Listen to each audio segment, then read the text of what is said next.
All right, good afternoon, everybody. This is the Fantasy Sports Boss with another fantasy football video for you. Hit that subscribe, hit that notification, and the like button if you haven't done so already.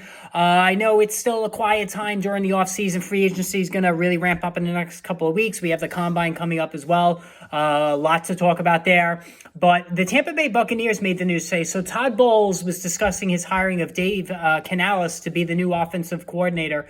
And, the really key aspect to this is that the reason why he hired Canales is because he wants him to install a Seattle Seahawks type Pete Carroll run-based offense. Now, a couple of things here. One is that Leonard Fournette is going to be released at some point. He was so god-awful bad. Now, I know the blocking was terrible with all the injuries, Ryan Jensen and whatnot in the interior of the Tampa Bay line.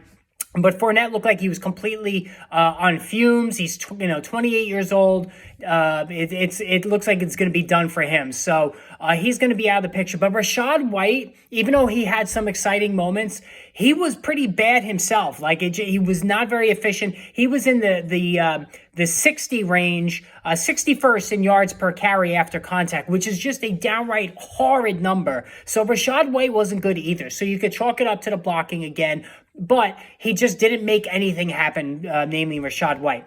However, with Canales coming in, with Bowles wanting a run-heavy offense, this theoretically should give White an opportunity to be maybe not a bell cow, but a guy who's going to get the majority of carries. So those who look to spend early picks on tight end like Travis Kelce and then wide receivers, Rachaad White could be a guy that you could pivot to in round 4 or 5 even, that might be able to exceed his draft spot. The other thing too, and I've spoken about this in an earlier video, Mike Evans and Chris Godwin are still there. You don't have to be a fly on the wall to know that both of these guys are probably very concerned about what's going on. Not only that Tom Brady retired in the pass-heavy tendencies that he takes with him into retirement, but now Canales coming in looking to establish, under Todd Bowles' wishes, a run-dominant offense. That's bad news for Mike Evans. That's bad news for Chris Godwin.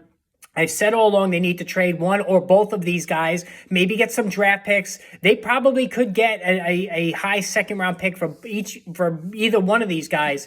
Godwin probably more so because he's younger. Evans started to show some decline last season, but Godwin would be a great addition to the Chicago Bears, to the New York Giants. The Bears are in the news today. I'm going to do a separate video on that. But not a good situation. And on top of all of that for Tampa Bay, not a good situation with their offense. Kyle Trask, it could be the guy at quarterback, unbelievably. And that's, again, not good for Godwin, not good for Mike Evans. So going to keep my eye on this. Lots to discuss as we go forward in the next couple of weeks. But for now, if you're already formulating draft rankings for 2023, it's extremely early, obviously. But Mike Evans, Chris Godwin, you got to put, red tape around both of them in terms of do not draft. I wouldn't touch either one of these guys if Kyle Trask does start the season at quarterback and both Evans and Godwin remain there. All right, hit the subscribe, hit the notification button. More videos on the way.